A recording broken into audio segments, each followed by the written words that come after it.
Misteri Jam 12.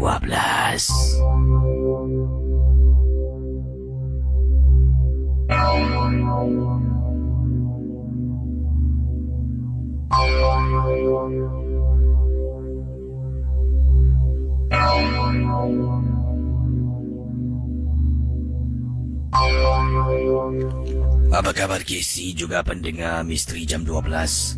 Nama saya Ali Akbar. Saya adalah seorang pendengar rancangan Misteri Jam 12 dari Johor. Sebelum saya mula berkongsi kisah, saya ingin beritahu dahulu yang saya telah pun menjadi peminat MJ12 sejak 2 tahun yang lalu. Setiap malam bila Casey berkongsi pengalaman, ada kalanya saya seorang diri di rumah, dan ada kalanya saya bersama dengan kakak saya dan suaminya. Kakak saya dengan suaminya ada 2 buah rumah, satu di Johor, satu lagi rumah mereka di kawasan ibu kota. Di Johor ni mereka jarang pulang. Saya ni bertugas di Singapura, katanya Encik Ali Akbar. Jadi bila bertugas di Singapura, saya minta izin kakak membenarkan saya untuk menetap di rumahnya di Johor. Begini pengalaman saya, Casey. Yang saya nak ceritakan ni bukan tentang rumah kakak saya. Sebelum saya tinggal di rumah kakak saya ada menyewa sebuah rumah. Rumah ni saya sewa dengan 2 lagi penyewa yang lain. Saya dan 2 lagi penyewa ni tidak kenal antara satu sama lain. Kami bertiga sebagai individu yang tidak kenali antara satu sama lain. Dalam rumah tu ada 3 bilik tidur. Jadi ketiga-tiga bilik tu telah pun disewa lah oleh saya dan juga 2 penghuni yang lain. Peristiwa yang saya nak ceritakan, hampir setiap malam bila saya sewa rumah tu, saya sewa bilik, katanya Encik Ali Akbar. Ada kalanya waktu malam akan dengar suara perempuan menangis. Pada mulanya saya ingatkan tangisan tu datang daripada salah satu bilik penyewa tersebut. Tapi rasa macam pelik lah. Apa yang saya tahu, penyewa tu semua adalah penyewa lelaki. Dan kalau saya ingat lagi, daripada Tuan empunya rumah mengatakan tidak dibenarkan pasangan suami isteri untuk sewa rumah tu, tak boleh bawa balik kawan, macam-macam lah, antaranya tak boleh bawa balik kawan ke dalam rumah tersebut. Jadi kita tinggal sebagai seorang individu, solo, tak boleh bawa partner dan sebagainya. Jadi bila dengar ada perempuan menangis, saya tertanya, boleh ke bawa balik perempuan dalam rumah ni? Saya pun rasa tak selesa lagi si. Sebabnya saya memang nak tinggal hanya semua lelaki okey. Tapi kalau ada bak perempuan ni, takut-takut pula kena tangkap bermaksiat. Jadi saya buat bodoh. Masuk hari kedua pun sama. Waktu malam dengar perempuan menangis, nanti kadang-kadang dengar menyanyi. Saya pun sampaikan maklum balas ini kepada penyewa rumah. Saya beritahu dia, boleh tak tolong periksakan, ada tak antara satu penyewa ni bawa perempuan masuk ke dalam rumah. Saya terperanjat sebenarnya. Apabila kata Encik Ali Akbar, apabila saya telefon, saya adalah orang yang ketiga telefon untuk memberitahu dalam rumah tu ada orang bawa masuk perempuan. Yang paling memeranjatkan saya, cakaplah saya penyewa A, kemudian ada penyewa B dan C. Pemilik rumah kata, saya rasa pelik pula. Saya ingatkan awak yang bawa masuk. Kenapa pula? Sebab sebelum awak telefon, penyewa B dengan C dah telefon saya, cakap ada orang bawa masuk perempuan dalam rumah. Dan A dengan C dengan B ni tak kenal antara satu sama lain. Jadi mula-mula yang C telefon saya ingatkan A dengan B yang bawa masuk perempuan. Kemudian B telefon saya ingatkan A, iaitu awak yang bawa masuk perempuan. Tapi sekarang awak telefon saya, siapa yang bawa masuk? Saya terperanjat, Casey. 2 penyewa tu cakap saya yang bawa masuk. Saya rasa pelik sangat. Jadi saya kata, tak mungkinlah. Saya berani bersumpah saya tak bawa masuk perempuan pun. Jangan-jangan yang lagi dua tu bersepakat. Mungkin mereka yang bawa masuk, takut saya komplain, mereka cakap pasal saya. Akhirnya tuan rumah turun Casey, jumpa dengan saya, dengan dua pemilik. Kita duduk berempat dan bercakap. Sekarang macam gini, dapat panggilan daripada semua mengatakan dalam rumah ni ada yang bawa pasangan perempuan masuk ke dalam rumah. Terus terang, saya tak nak tahu siapa yang buat kata penyewa tersebut lah. Saya tak nak tahu siapa yang bawa masuk. Sebab kalau tanya pun tak baiklah, susah nak mengaku. Tapi saya dapat panggilan daripada ketiga-tiga anda mengatakan dengar suara perempuan menangis menyanyi pada waktu malam. Kata penyewa tu kepada kami bertiga. Jadi jangan tuduh antara satu sama lain. Ini jadikan ia sebagai satu amaran. Jangan bawa masuk perempuan dalam rumah yang disewa. Kalau tidak, saya akan siasat. Bila saya dapat tahu deposit yang awak masukkan, saya tak akan kasih balik dan awak tolong keluar dari rumah ini. Begitu tegas penyewa rumah tersebut. Dan saya pun masuk campur. Saya kata, secara jujur saya berani bersumpah yang saya tak bawa masuk perempuan dalam rumah. Kemudian masuk C pun cakap, saya pun bersumpah saya tak bawa masuk. B pun cakap. Jadi saya bertanya pada mereka, kalau korang semua tak bawa masuk, siapa yang menangis malam-malam? Pendengar Ria 897, katanya Encik Ali Akbar, mula Casey saya percaya kata-kata mereka sebab mereka beria-ia Casey. Kata Sisi, saya ingatkan mati-mati awak yang bawa masuk. Bukanlah saya, kata si B. Dan begitulah pertengkaran antara kami. Dan akhirnya pada malam tersebut, semua dah masuk dalam bilik masing-masing. Tuan rumah pun dah keluar dari rumah yang kami sewa ni, dah pulang lah. Kami pun mula lelapkan diri. Bila malam tiba Casey, bayangkan,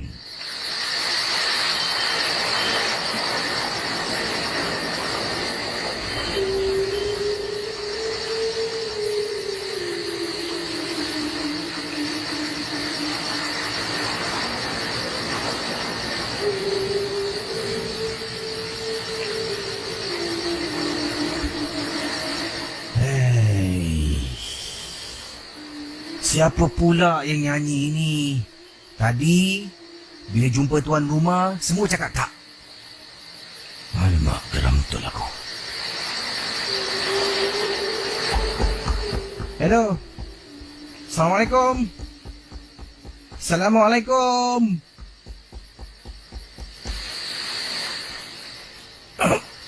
Iya bang, ada apa bang? Dalam bilik kau ada perempuan perempuan? Mana ada bang? Abang tengok ni. Ini mesti si dia ni. Tak apa, terima kasih, minta maaf. Assalamualaikum. Assalamualaikum. Pendengar Ria 897. Bila si penyewa yang ketiga ni buka pintu dan dia bertanya pada saya, bang, budak sebelah ni kan, dengar tak perempuan menyanyi? Bukankah engkau? Saya periksa biliknya, dia periksa bilik saya. Kita ketuk bilik yang tadi tu, ketiga-tiga dah bangun, dah periksa. Baru kita tahu Casey, selama ni bunyi suara perempuan menangis, menyanyi bukan datang daripada antara kita bertiga. Dalam rumah tu sebenarnya ada gangguan. Pendengar Ria 897, rumah tu sebenarnya dah kosong untuk sekian waktu yang lama. Jadi bila rumah tu dah kosong, bila dah jarang tuan rumah pulang sebelum dapat penyewa, jadilah tempat sarang pembiakan makhluk-makhluk jin. Bila kita tinggal, bila kita sewa rumah tu, dah berapa lama rumah tu terbengkalai sebegitu saja. Akhirnya bila dapat tahu, Bukan antara kita yang bawa masuk perempuan, rumah tu sebenarnya ada gangguan, baru kita faham. Kita pun minta maaf antara satu sama lain, kata Encik Ali Akbar. Dan sebelum itu juga saya telah pun usahakan untuk pindah ke tempat yang lain. Alhamdulillah, kakak saya izinkan saya menetap di rumahnya. Terima kasih dan selamat tengah malam. Kisah-kisah yang anda dengar merupakan misteri jam 12. Tidak ada sebarang bukti yang boleh mengesahkan kebenarannya.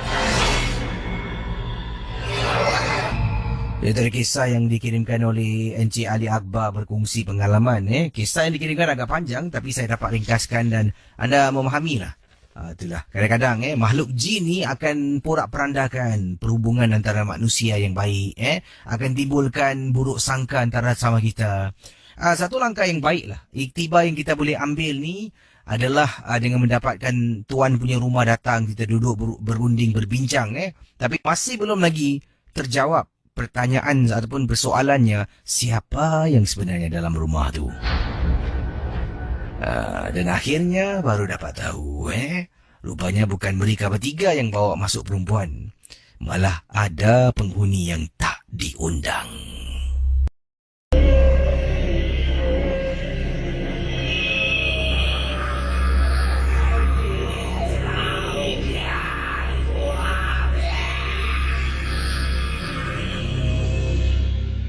Baik, kisah berikut ini yang ingin saya ceritakan datangnya daripada Lydia. Lydia berkongsi dalam kiriman ini dikirimkan kepada saya oleh Lydia yang katanya beliau pernah bertugas di salah sebuah jamming studio yang ini berlaku di Singapura lah.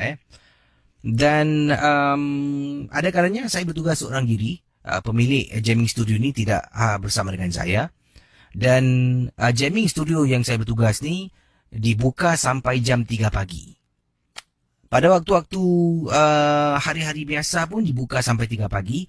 Dan saya adalah antara orang yang terakhir, kalau ada yang jamming lah, akan keluar daripada jamming studio tu. Dan saya akan tutup kedai lah dan pulang ke rumah.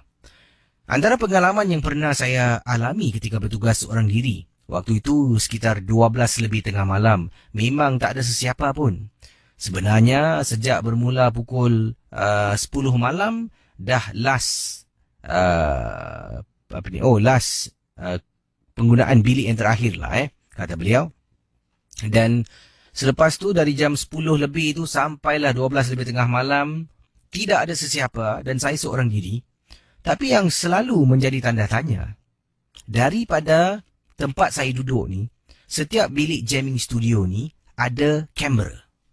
Dan setiap bilik jamming studio ni tak dibenarkan ramai yang masuk ke dalam lah. Cuma dalam satu bilik tu paling-paling 6 orang ada. Ada bilik yang lebih besar lagi, lebih ramai sedikit orang dibenarkan. Kalau lebih kita kena masuk dan tegur suruh keluar.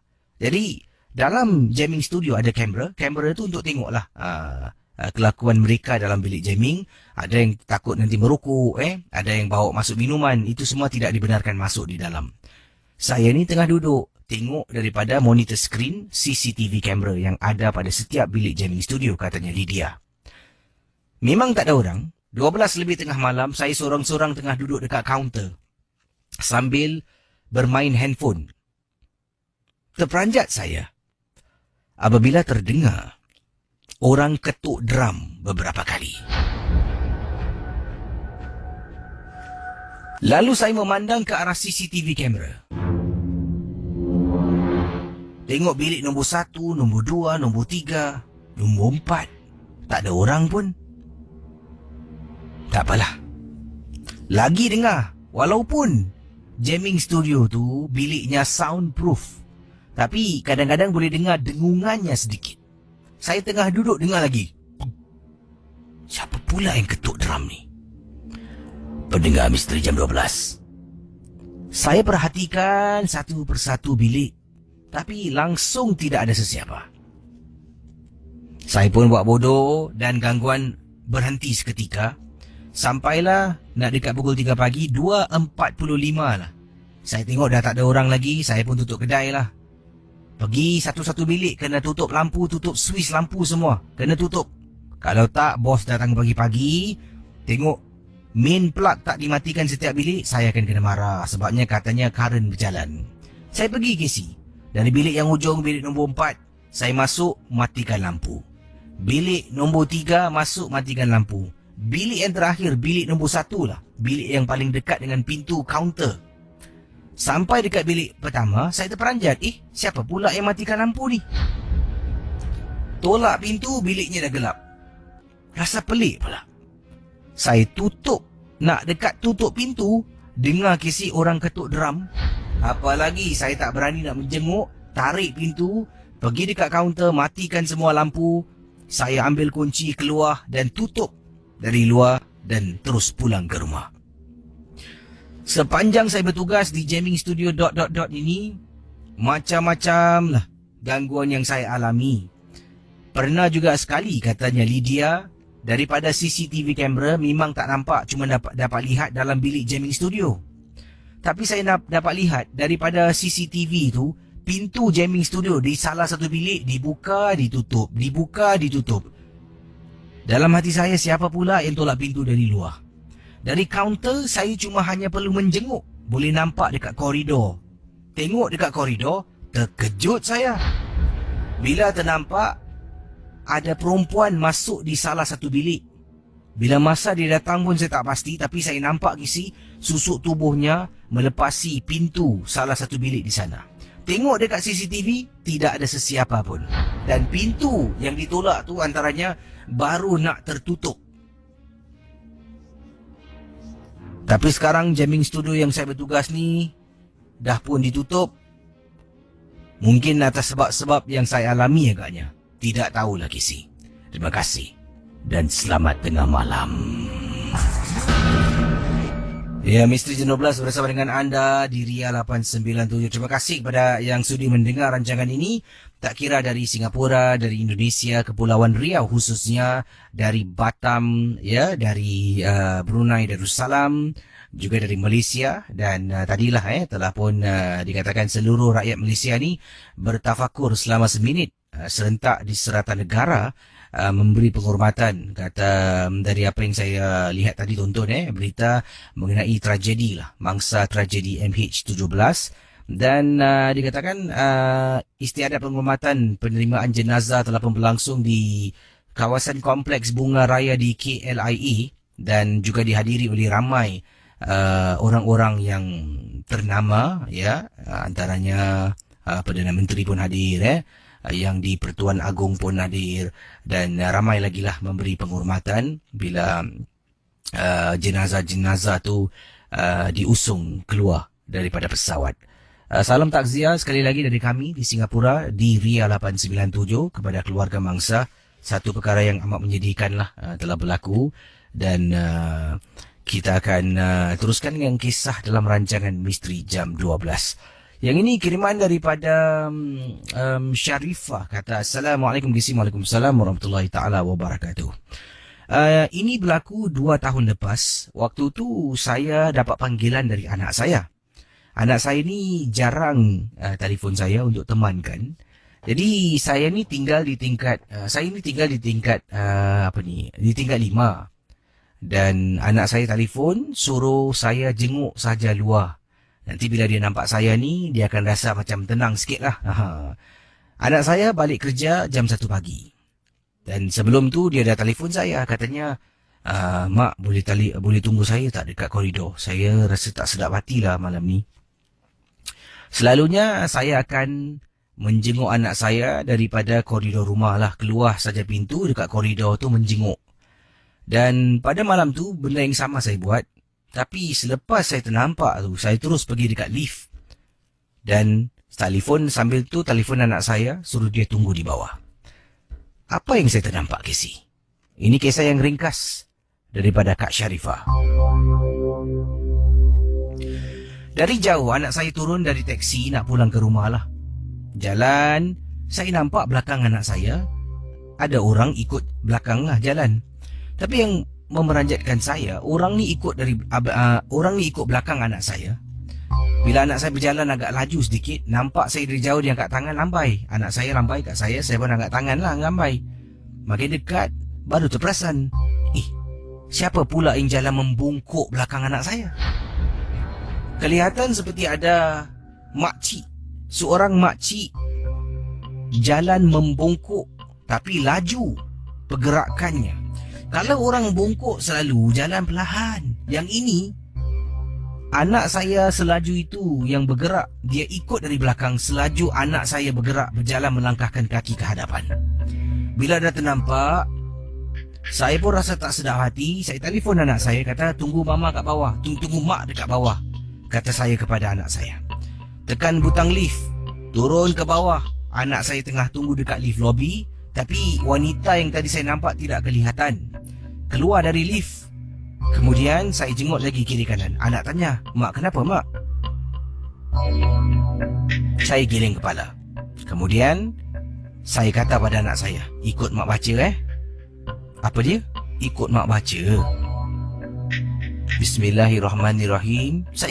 Anak saya ikut kisi. Bismillahirrahmanirrahim. Dan kita baca ayatul kursi. Baca kisi. Habis saja baca, saya kata pada anak saya, langkah kaki kanan masuk lift. Langkah kaki kanan.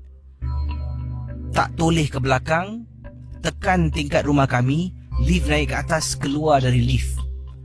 Jalan terus balik rumah. Jalan sampai depan rumah, nanti dulu mak saya. Anda bayangkan mendengar Ria 897. Jadi bila sampai depan pintu rumah ni, kedua-dua anak beranak ni dah keluar dari lift, dah baca surah Al-Fatihah, jalan sampai depan pintu rumah. Anak saya suruh tunggu di luar, kata Puan Syarifah. Anak tunggu di luar, saya masuk dalam rumah dulu setelah saya membaca surah. Kemudian bila berada dalam rumah, saya kata pada anak saya, beri salam sekarang. Anak saya pun beri salam, Assalamualaikum warahmatullahi ta'ala wabarakatuh. Saya jawab salam, langkah kaki kanan masuk dalam rumah. Pendengar Ria 897. Masuk dalam rumah, terus tutup pintu. Anak saya masuk, saya kata pergi cuci kaki, dan dia tanya pada saya, tadi Ainun balik kenapa Telefon mak, tanya saya kepada anak. Tak sedap hati lah mak, macam ada sesuatu tak kena dekat kerja tadi. Anak saya tanya saya kenapa, sampai saya turun ke bawah. Saya hanya beritahu, taklah, mak pun rasa tak sedap hati. Jadi mak ada baiknya, mungkin kalau ada sesuatu ikut pulang tu, takut nanti dia masuk ke dalam rumah. Padahal kisi saya dah nampak apa yang anak saya tak nampak. Terima kasih dan selamat tengah malam. Saudara, kisah-kisah yang bakal anda dengar dalam Misteri Jam 12, anggaplah ia hanya satu hiburan. Tidak ada sesiapa yang boleh menyesatkan kebenarannya. Kalau anda rasa takut, perlahankanlah suara radio anda. Misteri Jam 12, hanya satu hiburan.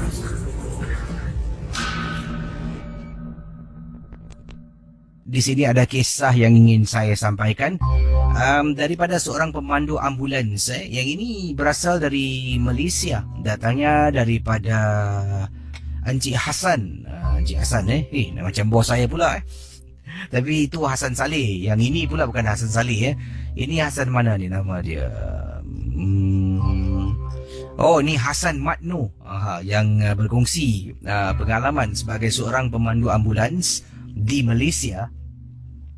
Dan kata beliau pada waktu itu belum dapat panggilan. Saya bertugas di salah sebuah hospital ... lah. Dan belum dapat panggilan. Saya ni sedang berehat di tepi ambulans saya. Dan apa yang berlaku ni, sedang saya pegang handphone, bermain dengan handphone saya lah. Tiba-tiba saya macam dengar orang buka pintu ambulans dan tutup. Saya pun toleh lah ingatkan sahabat saya yang baru masuk dalam kenderaan tersebut. Jadi bila saya toleh tengok dalam ambulans, tak nampak orang pun. Tapi tadi dengan jelas saya dengar ada orang buka dan tutup pintu. Kemudian saya pun pusing lah tengok ada teman saya tak. Tengok kiri kanan tak ada sesiapa. Rasa pelik sangat. Dan saya tengok, belakang depan, kalau teman saya takkan dia boleh lari dalam sekelip mata. Saya rasa tak sedap hati, saya pun telefon teman saya, katanya Encik Hassan lah. Telefon teman yang berada dalam hospital, masih belum lagi keluar. Jadi saya kata, Man, kau kat luar tadi? Dan teman saya kata, taklah, dari tadi dia ada di dalam, sedang nak habiskan beberapa report lah. Saya pun tak apalah, mungkin saya rasa terdengar kenderaan yang berdekatan dengan ambulans saya ni, ada orang buka tutup pintu. Tahu-tahu Casey, apa yang saya dengar berikut ini yang amat memeranjatkan saya. Pengalaman saya sebagai pemandu ambulans ni banyak, dan antaranya saya pernah beberapa kali Casey dengar orang naik nazak dalam ambulans yang saya pandu. Sedang memandu dalam keadaan kecemasan daripada rumah mangsa ataupun tempat kemalangan nak pergi ke hospital, ada kalanya dengar orang sedang nazak. Dan pada malam tersebut, saya seorang di luar, dalam ambulans tu tak ada pesakit, tapi bila saya dah dengar orang tutup buka pintu, saya kembali tempat yang sama, tengah main handphone, saya dengar bunyi orang nazak di dalam ambulans yang saya ditugaskan. Terperanjat saya dibuatnya, dan tiba-tiba meremang bulu rumah saya bila terdengar bunyi itu, sebabnya sama kisi bunyi dengan orang nazak ketika saya sedang memandu. Saya tak berani nak menjenguk, takut-takut nampak sesuatu yang tak diingini, boleh pingsan dibuatnya. Terima kasih dan juga selamat tengah malam. Saudara, kisah-kisah yang bakal anda dengar dalam Misteri Jam 12, anggaplah ia hanya satu hiburan. Tidak ada sesiapa yang boleh menyesatkan kebenarannya. Kalau anda rasa takut, perlahankanlah suara radio anda. Misteri Jam 12, hanya satu hiburan. Baik, terima kasih saya ucapkan kepada semua geng-geng momok yang sedang memantau rancangan Misteri Jam 12 ini. Ramai sebenarnya yang menegur sapa di Facebook lah. Antaranya kita ada teman kita Uzairul, kita juga ada Gato Niro, Ipul Becker, JR Go Plated, Prince Ichiro-san, Shimas Place, Muhammad Kamsani, Gita Fadila, Ni Trisni, siapa lagi, Alexi Korzin, Zahara Zara, Amirul Mustaqim, Ruslan juga sedang mendengar, Muhammad Syukri, Rafael Lapa, nama dia pun Rafael Lapa, Nur Jasmine Malik, Mariana binti Syarif, dan siapa lagi, Pelabuhan Kasih, dan ramai lagi. Saya akan simak lah nanti satu persatu sebentar nantilah. Terima kasih kerana sudi berkongsi pengalaman. Yang ini datang dari kiriman siapa ni? Razima kata, Assalamualaikum DC. Waalaikumsalam warahmatullahi ta'ala wabarakatuh. Saya nak kongsi pengalaman yang ringkas. Waktu itu sedang naik teksi dan kebetulan pemandu teksi adalah fan MG12, juga sedang mendengar. Bila masuk teksi, dia pun tanya, minta maaf boleh tak kalau saya dengar rancangan ni? Pada saya lah, ini cerita hantu Misteri Jam 12. Saya pun dengan selamat kata, oh tak kisah, saya dah biasa dengar rancangan ni. Dia pun tulis, oh awak pun dengar ke MG12? Saya pun kata, iyalah, dan kita sama-sama lah dengar. Casey bayangkan bila dia tengah bercerita, pemandu teksi dengan saya sedang mendengar, tahu-tahu Casey cerita betul-betul tentang tempat saya, Bukit Batok. Saya ingat lagi pada waktu itu, Bukit Batok di Kolong Blok, ada makcik tengah jalan dan kemudian makcik ni macam beri salam pada orang untuk menegur lah. Saya bila dengar kisah yang Casey ceritakan, saya pun terdiam seketika. Kemudian pakcik ni boleh ajak gurau lagi. Baik-baik dia dah cerita pasal Bukit Batok ni. Kemudian pakcik tu kata, awak tinggal dekat-dekat ke dengan tempat gangguan ni berlaku? Entahlah cik ni jangan cakap lagi lah, saya dah tak sedar hati ni, kata saya pada pakcik. Casey sampai saja bayar duit teksi, saya turun. Pakcik ni sempat lagi turunkan tingkap. Baik-baik tau apa-apa jangan pandang belakang. Kemudian dia jalan. Dalam hati saya kurang hasam ni pakcik. Nasib baik lah Casey, tak ada apa-apa yang berlaku pada saya. Saya selamat pulang ke rumah. Terima kasih. Itulah pengalamannya. Jadi baguslah kalau ada members mendengar bersama Misteri Jam 12.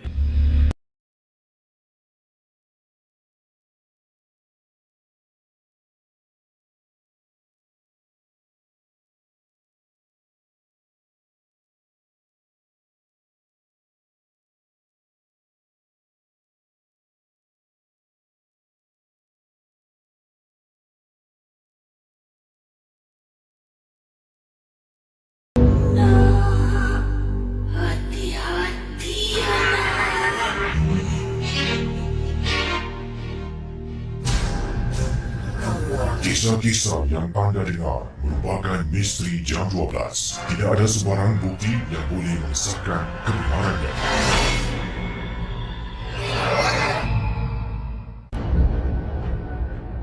Dan saudara, sekiranya kalau anda ingin berkongsi pengalaman, boleh hubungi saya di 669-11897. Dan ingat, setiap kisah yang anda dengar hanya sekadar hiburan.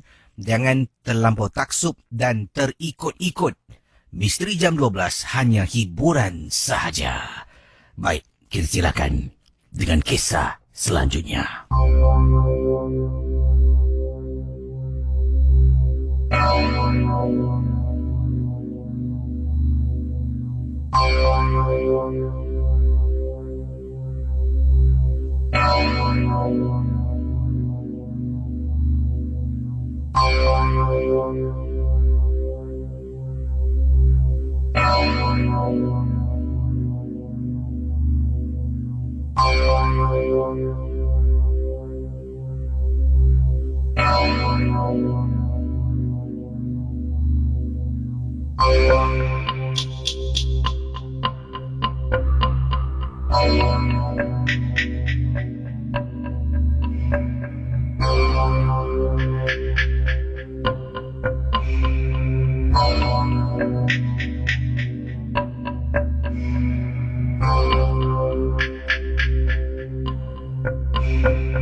Baik, sila hubungi saya sekarang 669-11897.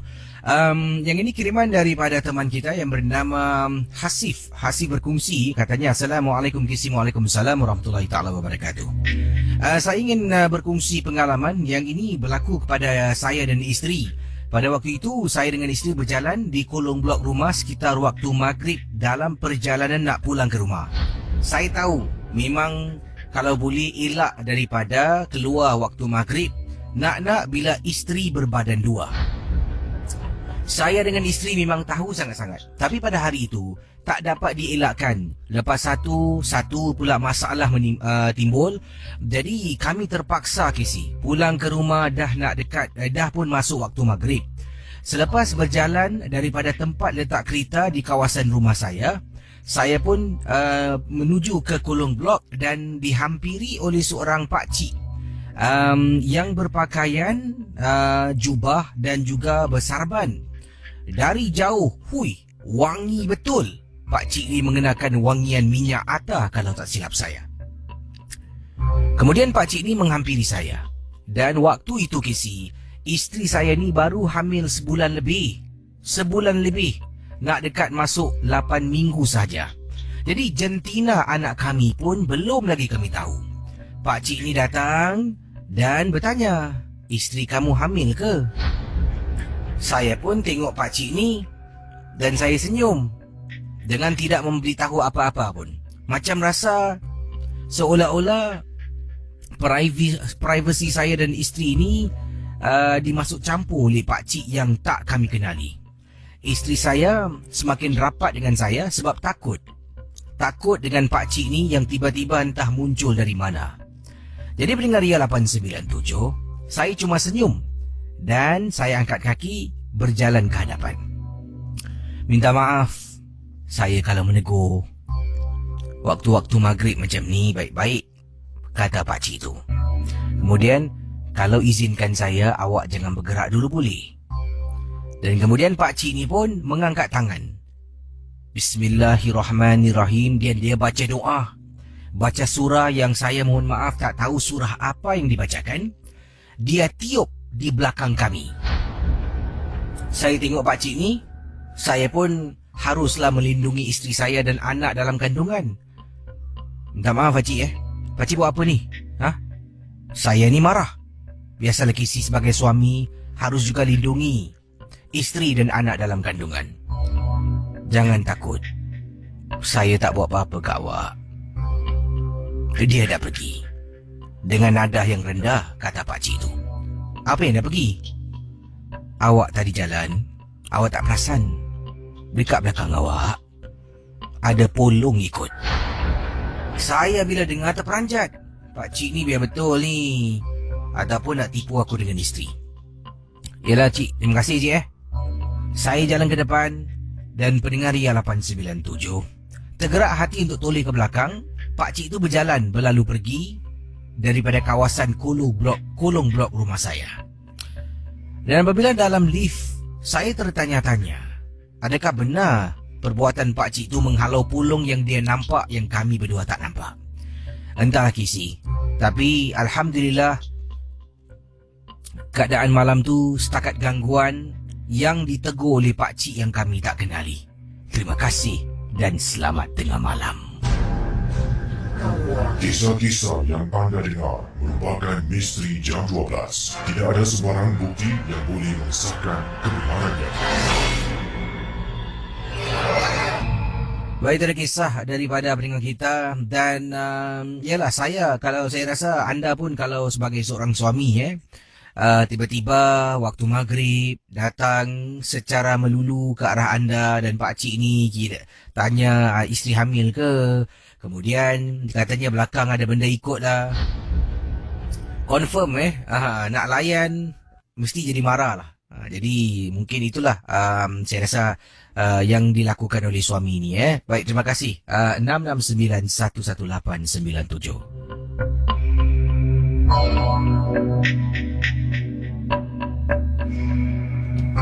Hello, selamat pagi. Hello.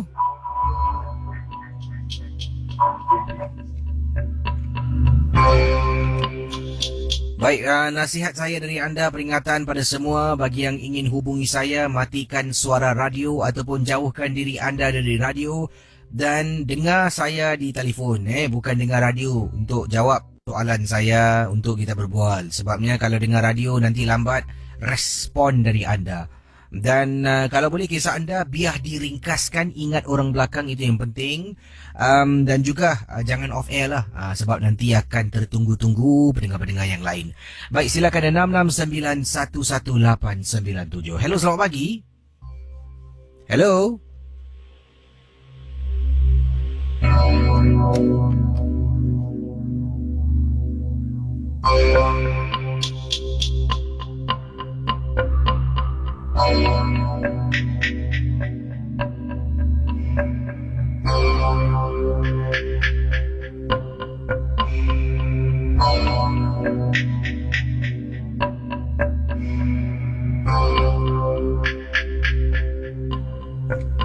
Baik, sementara saya nantikan panggilan-panggilan dari anda. Di sini satu kisah yang ringkas ingin saya ketengahkan dalam rancangan Misteri Jam 12. Datangnya dari Mak Jah berkongsi. Assalamualaikum Kisi. Waalaikumsalam warahmatullahi ta'ala wabarakatuh. Mak Jah ingin berkongsi pengalaman dan saya ni adalah orang Malaysia. Saya berasal dari Johor, tapi sekarang ini dah pun menetap dengan anak saya di Kuala Lumpur. Pengalaman yang Mak Jah nak kongsi ni, apabila Mak Jah menjaga anak seseorang di rumah di Johor lah. Satu masa dahulu, kata beliau. Dipendekkan cerita, ada seorang budak ni berusia 6 tahun. Seringkali kalau datang rumah Mak Jah, dia akan sembunyi. Dia akan sembunyi di belakang pintu sebabnya takut. Tak tahulah takut dengan apa. Pada mulanya ingatkan hanya gelagat dan sikap budak tersebutlah. Dan Mak Jah cuba sedikit demi sedikit pujuk dia, cuba bercakap dengan dia baik-baik, dan akhirnya budak ni dah okey dengan Mak Jah. Malah setiap kali datang rumah Mak Jah, dia akan cari Mak Jah, salam Mak Jah, dan dah anggap dia macam anak sendirilah, kata Mak Jah. Pada suatu hari ni, Mak Jah ajak budak ni budak ni pergi ke rumah salah seorang teman berdekatan dengan rumah Mak Jah di Johor. Bila sampai rumah teman tu sekitar waktu asar, beri salam masuk ke dalam rumah. Kemudian boleh lihat budak kecil ni rasa takut sangat-sangat. Jadi Mak Jah tanya kenapa. Katanya siapa tu yang duduk dekat depan. Duduk dekat depan, Mak Jah tengok di ruang tamu ni hanya Mak Jah seorang saja yang ada. Teman Mak Jah pada waktu itu berada di dapur sedang buat minuman. Jadi Mak Jah cakap, mana ada orang? Dia cakap lagi, ada. Katanya takut tengok muka orang tu, tengok wajah orang tu. Mak Jah pun kata pada dia, tak ada apa-apalah, jangan takut Jadi setelah kawan Mak Jah keluar dari dapur, sajikan kami minuman, kami pun minum sambil berbual-bual, berborak-borak. Pendengar Ria 897, budak tu sekali lagi kelihatan dalam keadaan ketakutan. Mak Jah tanya kenapa? Katanya ada nenek takut seram.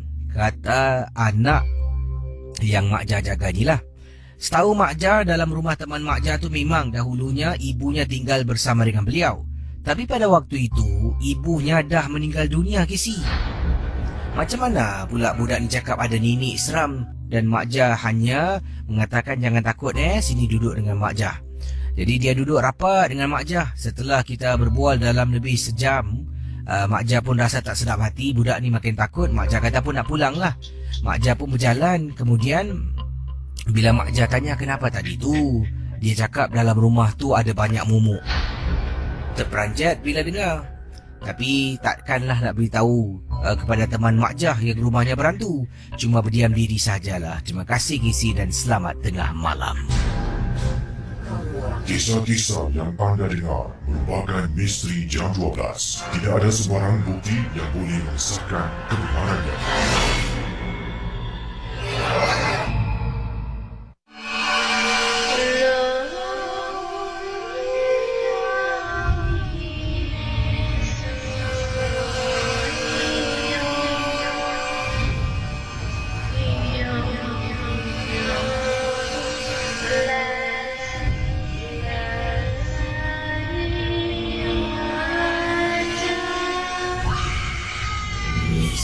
Jam 12.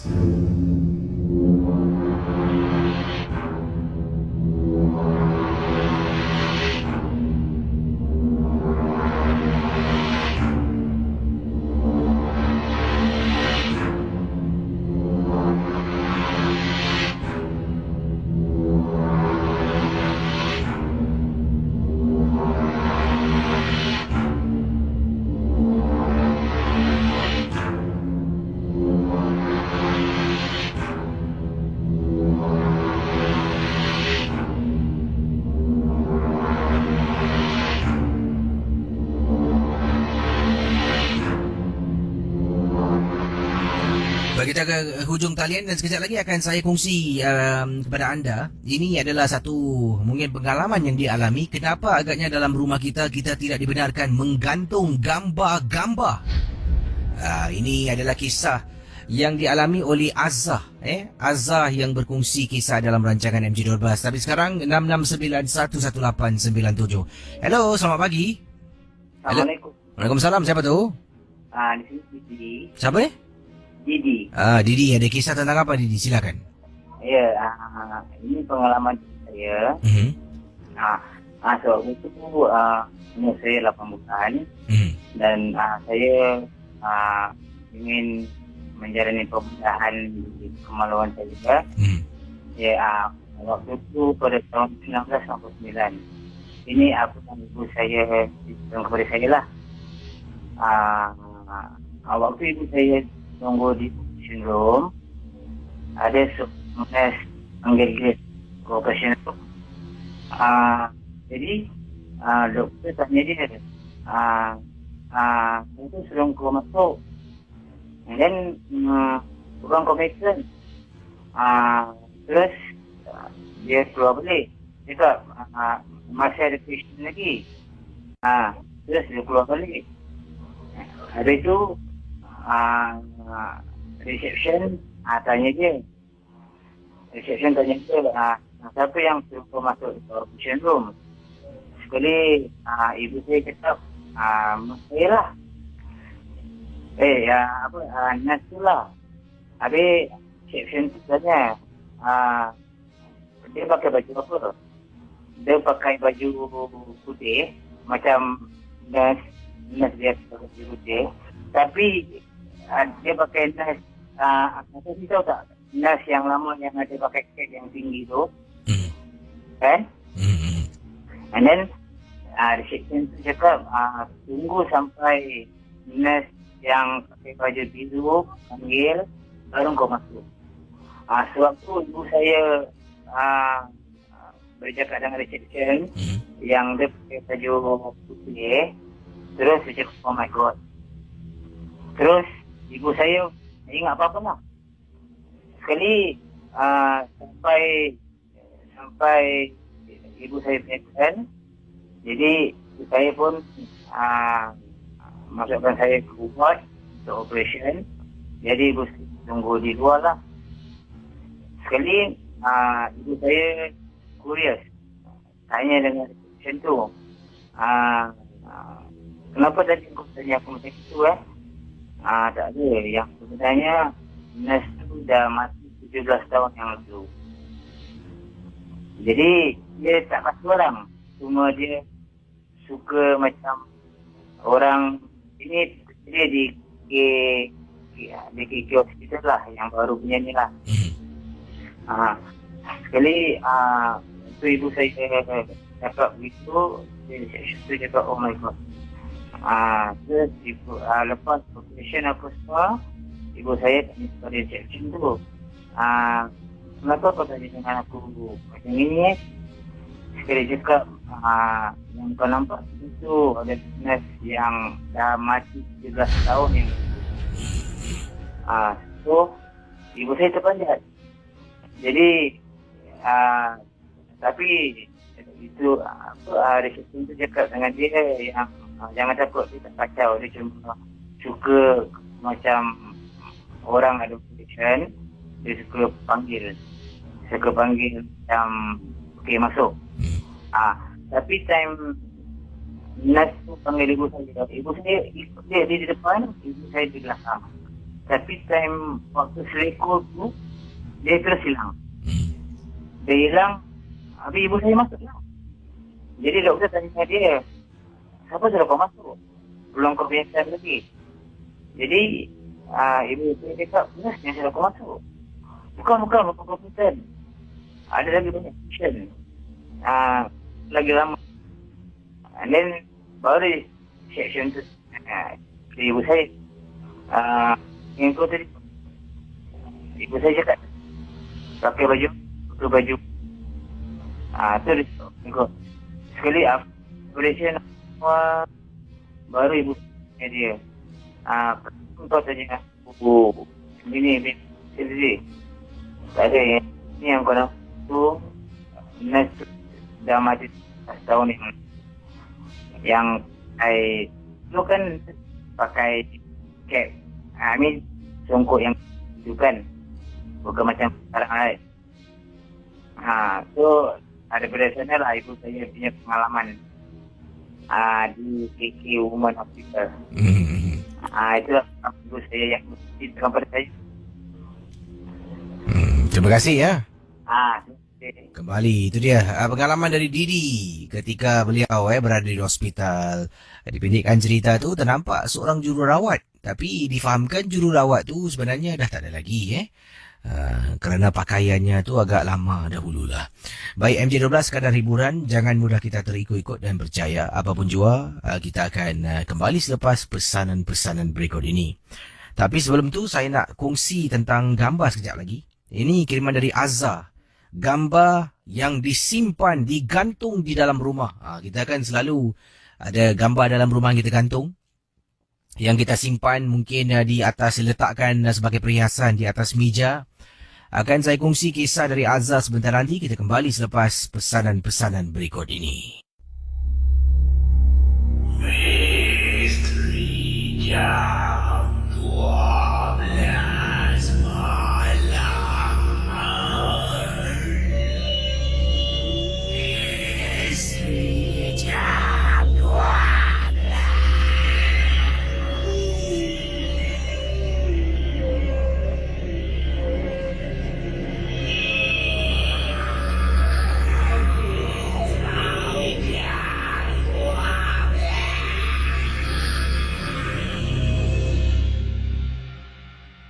Baik, kisah berikut ini kiriman dari Azza. Ini bukan Azza Nolesta. Bukan Azza Farisha. Bukan. Tapi ini Azza. Namanya EZE. Itu saja. Kata beliau tentang gambar dalam rumah. Jadi beliau sebenarnya tak tahu tentang hal ini. Dan saya rasa ada baiknya saya berkongsi dengan para pendengar Misteri Jam 12. Terpulang pada diri masing-masing untuk percaya ataupun tidak. Dalam kiriman email Azza kepada saya berbunyi begini. Dalam rumah saya Kisi, sejak kebelakangan itu, seringkali kalau saya duduk di rumah seorang diri lah, saya akan rasakan macam ada orang lain. Nanti kadang-kadang dekat ruang tamu sedang menonton TV, rasa macam ada orang berjalan di belakang. Untuk pengetahuan Kisi dan juga pendengar ya, saya ni adalah suri rumah sepenuh masa. Suami saya bertugas dan kami baru saja berpindah di rumah baru kami.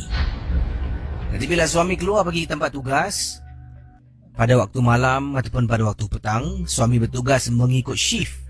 Saya duduk rumah seorang diri, tengah duduk tonton TV ke, kadang-kadang tengah masak, nanti akan rasa seperti ada orang lari.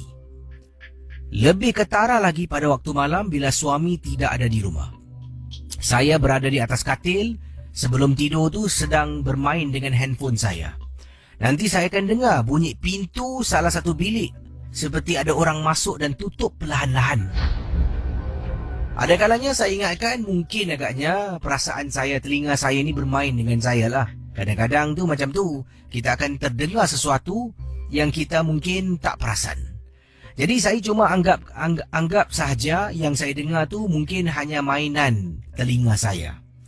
Tapi kalau benda ni dah sering berlaku, naik takut dibuatnya.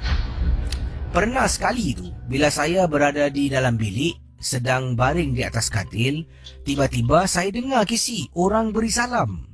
Tapi salam yang diberi agak panjang hujungnya. Dan salam itu datang bukan daripada kawasan pintu rumah saya. Sebab bilik jauh dari pintu, orang beri salam confirm saya tak dengar. Salam tu datang daripada tingkap bilik rumah saya. Anda bayangkan. Jadi mungkin Azza kata tengah baring dekat katil, tiba-tiba dengar Assalamualaikum.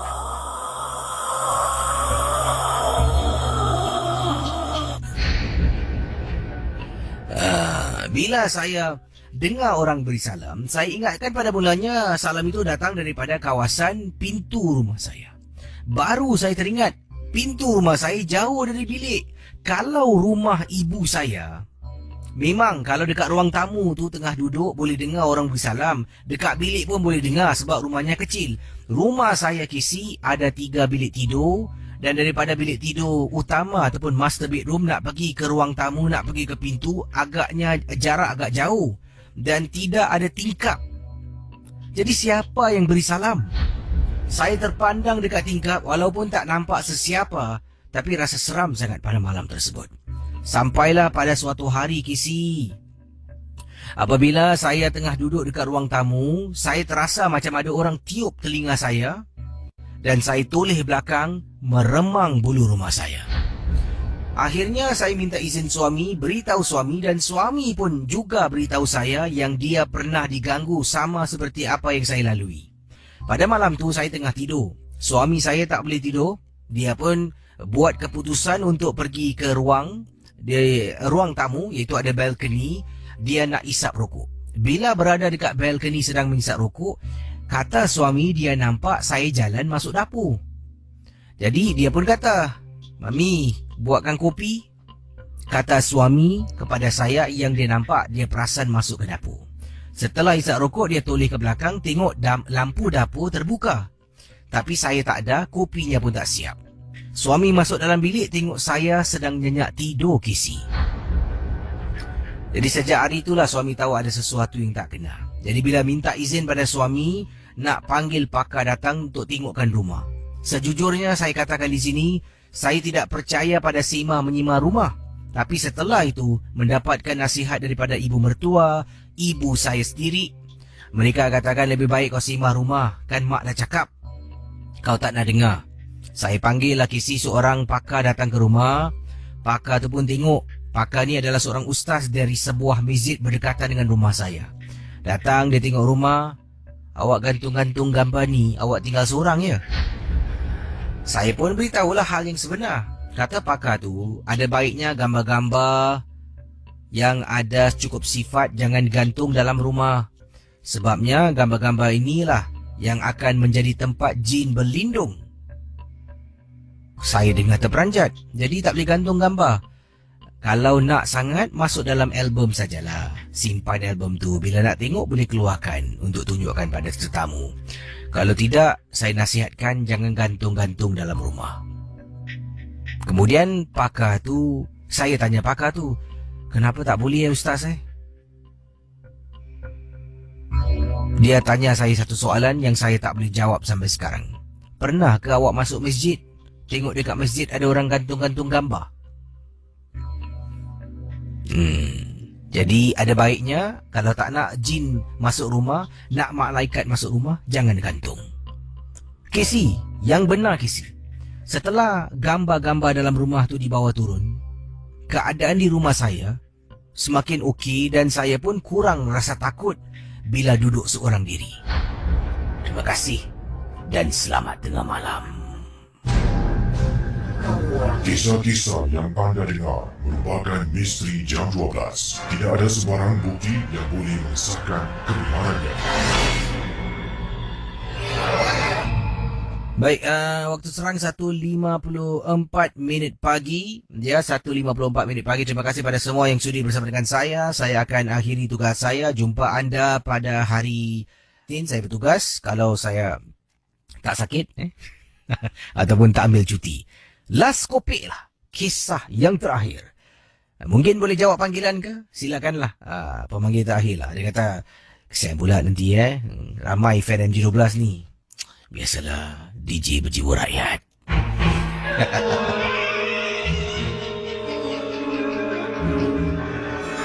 Misteri jam 12.